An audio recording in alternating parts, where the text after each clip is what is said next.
Le 4 mai 2025, à Bruxelles, des certains de supporters du club de Bruges traversent les quartiers de Molenbeek, avant la finale de la Coupe de Belgique.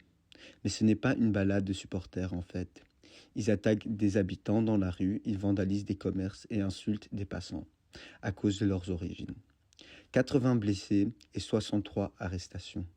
Est-ce que c'est juste une bagarre entre supporters alcoolisés? Non, c'est des hooligans qui appartiennent au North Fanatics, un groupe ultra structuré du club de Bruges. Connus pour ses positions d'extrême droite, ils sont venus à Molenbeek avec une intention précise: se prendre aux habitants du quartier à cause de leurs origines. Ce n'est pas un accident, c'est le résultat d'une idéologie, d'une organisation et d'une histoire qui remonte à des décennies. Mais la question reste, comment est-on arrivé là? Avant qu'on commence la vidéo, il faut être précis que cette vidéo ne parle pas sur Marine Le Pen ou de Giorgia Meloni. C'est des politiciens d'extrême droite, mais ils jouent le jeu des élections. Ils siègent dans des parlements où on peut les critiquer, et beaucoup le font. Mais ce n'est pas notre sujet. Notre sujet, c'est quelque chose de plus radical. Des mouvements qui rejettent complètement la démocratie, qui se réclament ouvertement du fascisme et du nazisme, qui considèrent la violence comme un outil normal, ce qu'on appelle l'extrême droite ultra ou le néofascisme. Ces mouvements ont explosé après deux crises majeures, la crise économique de 2008 et la crise migratoire de 2015. Donc, avant de commencer, il faut comprendre ce dont on parle. Il faut d'abord clarifier des mots, parce que dans les médias et les réseaux sociaux, on mélange souvent des choses très différentes. À droite du spectre politique, on trouve des partis conservateurs classiques, puis des partis populistes de droite comme le RN en France ou Fidesz en Hongrie. Ces partis sont nationalistes, parfois autoritaires, mais ils participent aux élections. Ils veulent gagner dans un cadre démocratique. Les néofascistes, c'est autre chose. Un mouvement néofasciste se reconnaît à plusieurs signes. D'abord, il rejette la démocratie. Pas parce qu'elle fonctionnera mal, mais parce qu'il considère comme faible et inutile. Ensuite, il se réfère directement ou indirectement au fascisme des XXe siècle, Mussolini ou Hitler. Certains le font ouvertement, d'autres utilisent des codes plus discrets. Ces codes, justement, 88, par exemple le H, lettre de l'alphabet. Donc 88 signifie Heil Hitler. Des symboles comme les runes SS, la croix celtique. Ce sont donc des signaux que les membres du groupe reconnaissent entre eux, mais que des passants aperçus aux yeux des autres. Enfin, le néofascisme considère la violence physique comme quelque chose de normal et nécessaire. Ce n'est pas un accident quand des membres de ces groupes frappent des gens. C'est une partie de leur idéologie. Ce qui est nouveau depuis les années 2000, c'est que les mouvements ont appris à se moderniser. Ils abandonnent parfois les uniformes trop visibles pour adopter un esthétique plus jeune, plus culturel. Mais le fond reste identique. Deux crises, deux peurs. 2008, la peur économique. En septembre 2008, la banque américaine Lehman Brothers fait faillite. En quelques semaines, une crise financière mondiale éclate. Les gouvernements européens imposent des politiques d'austérité sévère. Couper les services publics, gel des salaires, suppression d'emplois.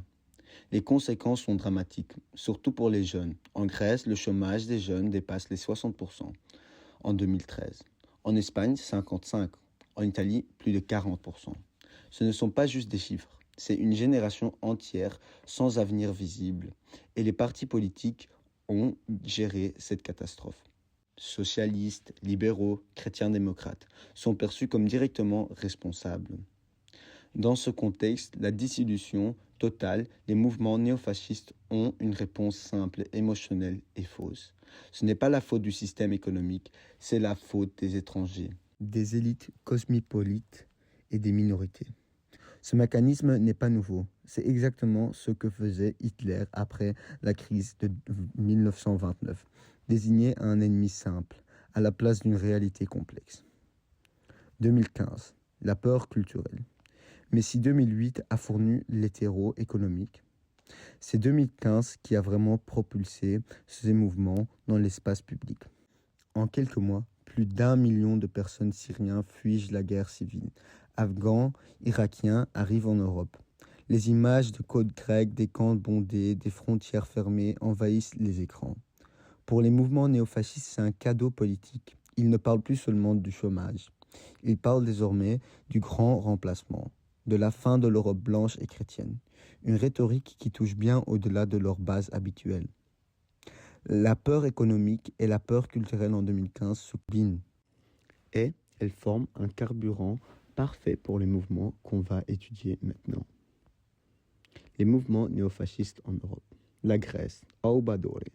Le cas plus frappant est la Grèce. Aubadore existe déjà depuis les années 80 comme groupuscule marginal.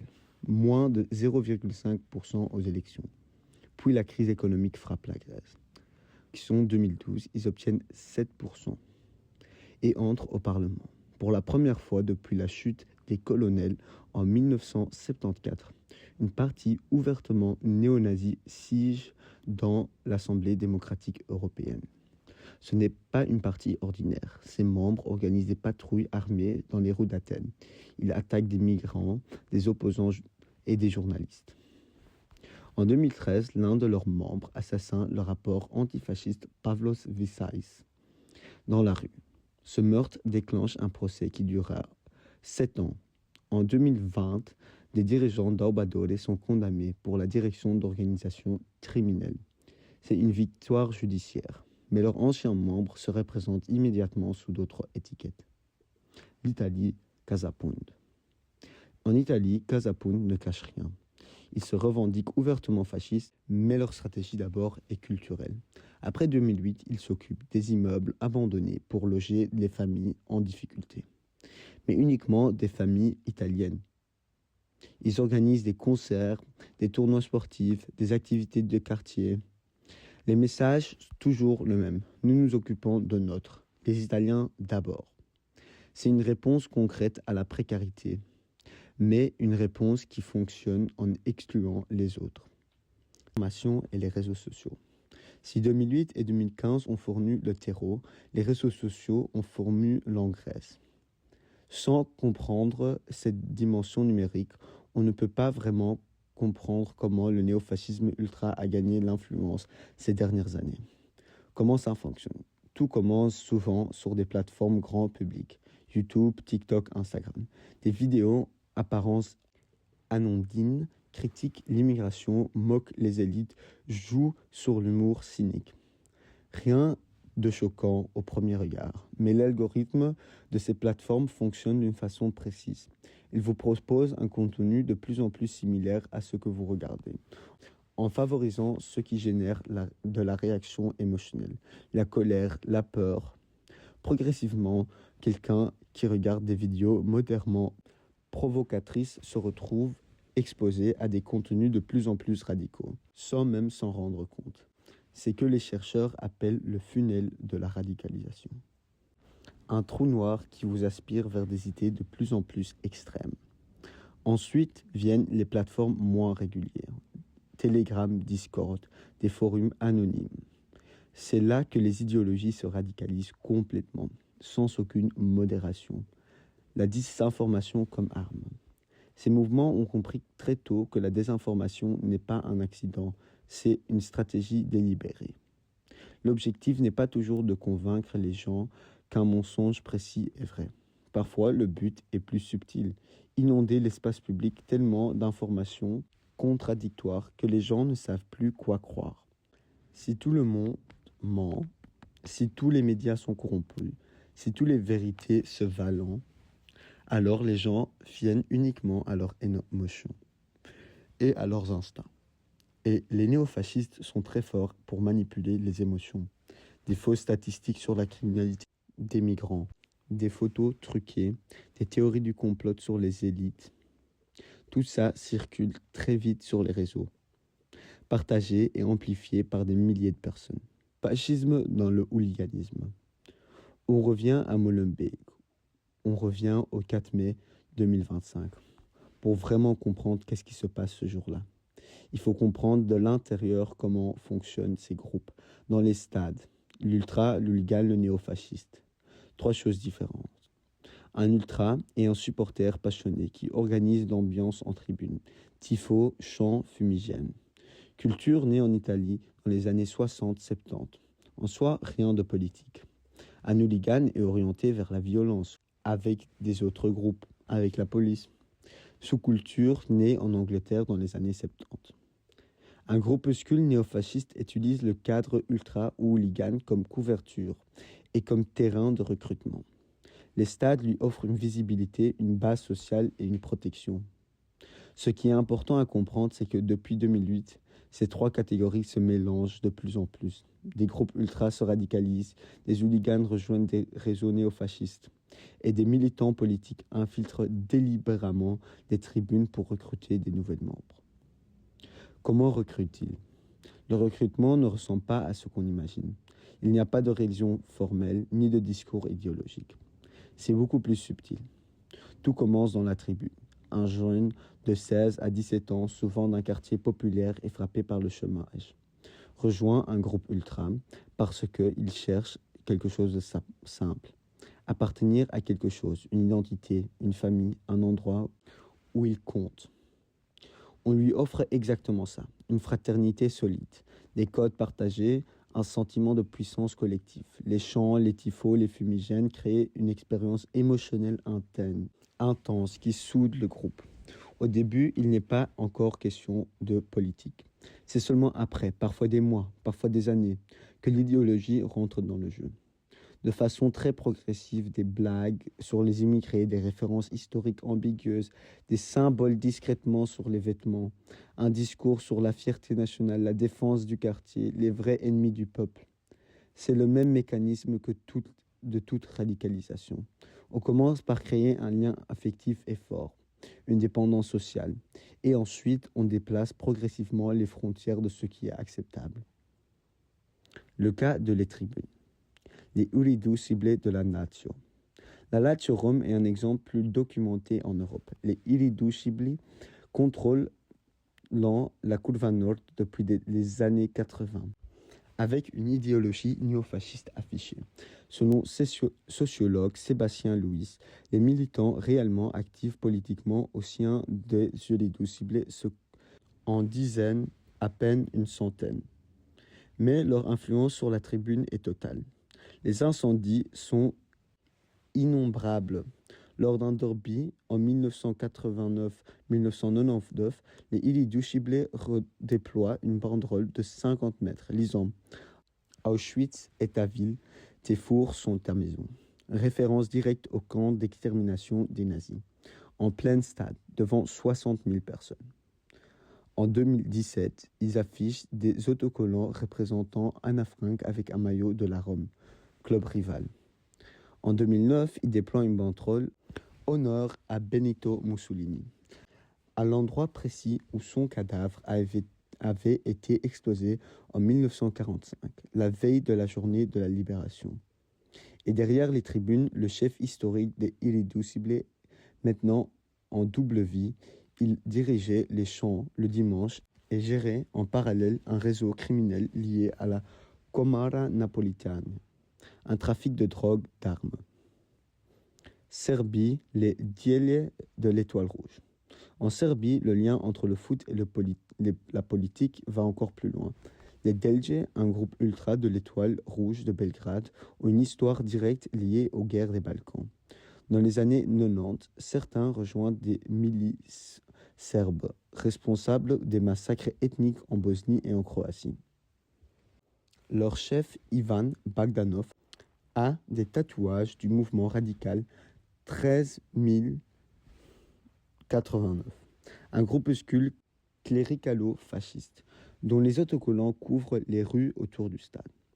Dans les tribunes, les incidents sont réguliers et graves. En 2016, lors d'un match à Novi Pazar, une ville majoritairement bosniaque, des centaines de fans s'accentent qui veulent un nouveau Srebrenica, référence directe au génocide de 1995.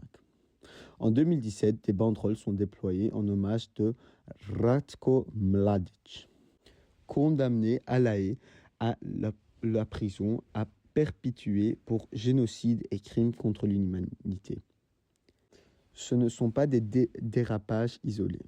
C'est une idéologie ultranationaliste qui s'exprime librement dans les tribunes depuis des décennies. En Allemagne, Hogesa.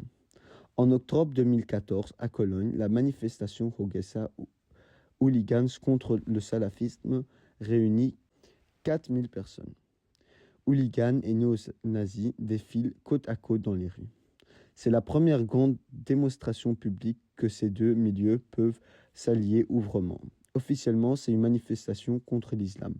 En réalité, c'est une démonstration de force de l'extrême droite, ultra, dans l'espace public allemand. Espagne, Frente Atlético. Le Frente Atlético de l'Atlético Madrid a des liens directement avec la flangeance franquiste.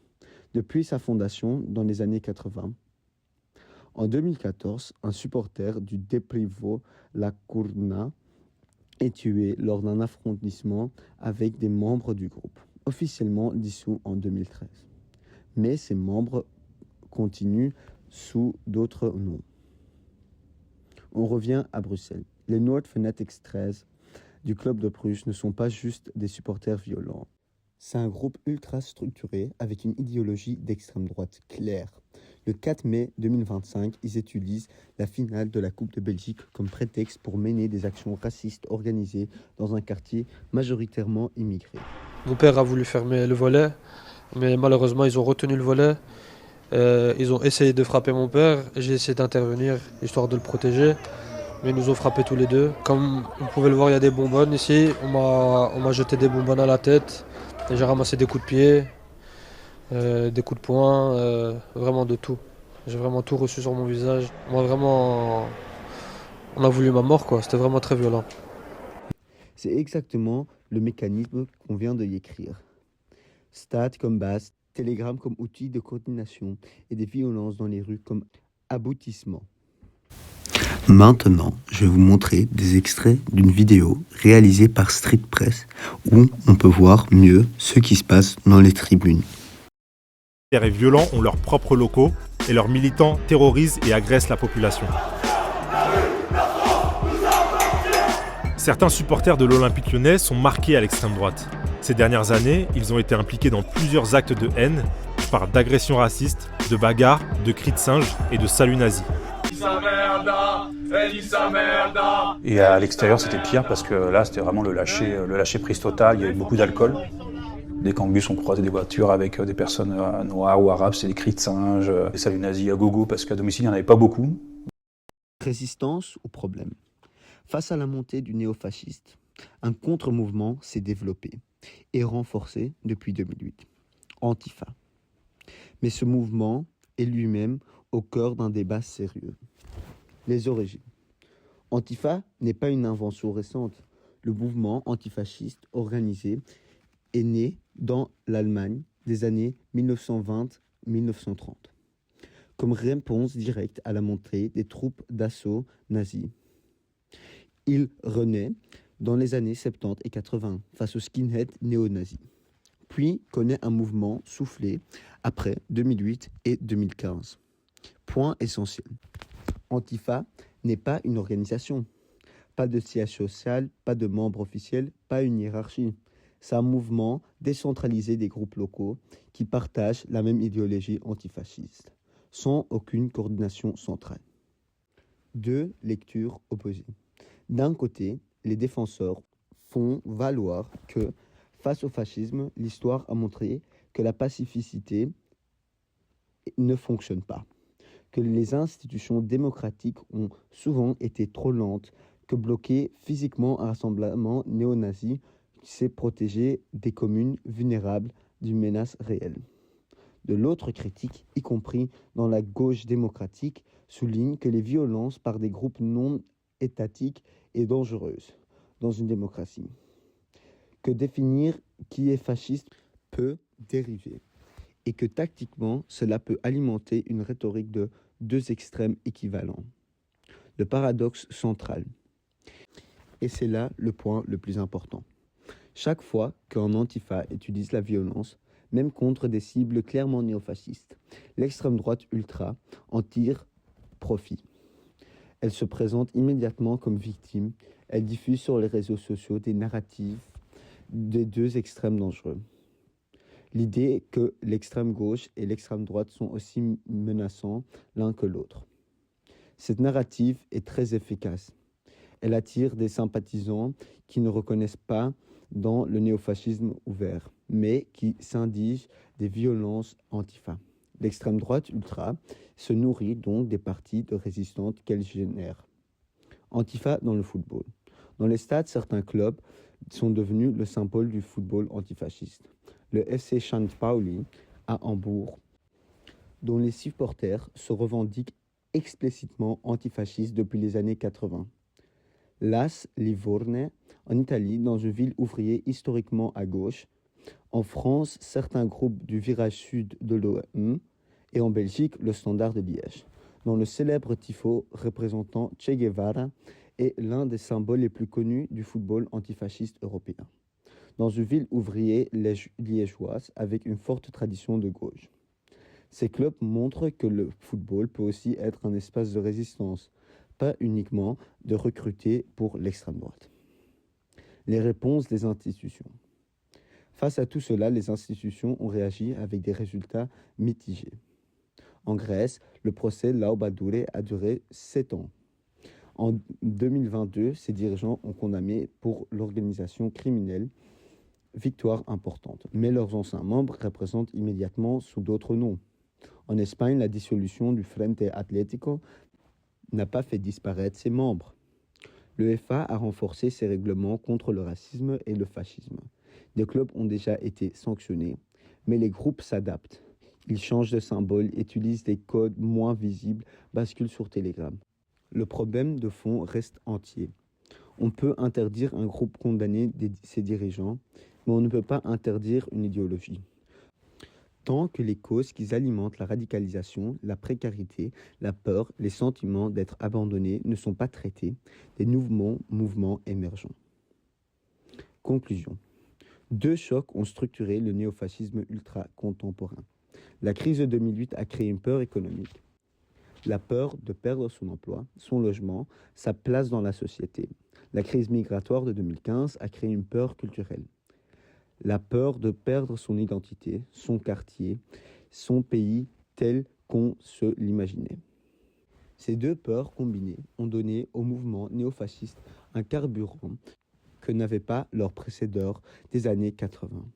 Les réseaux sociaux ont ensuite tout amplifié et les stades de football ont offert un espace concret de recrutement et d'organisation dans les milieux populaires.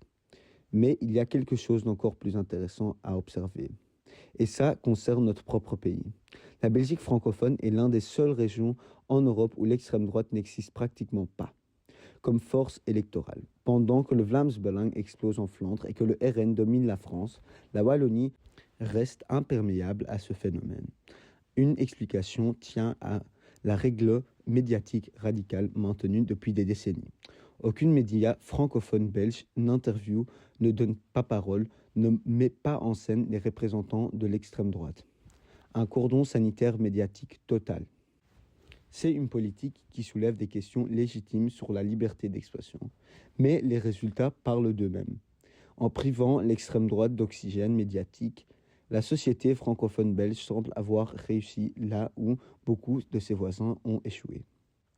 La vraie question, au fond, n'est pas de savoir si le néofascisme va prendre le pouvoir.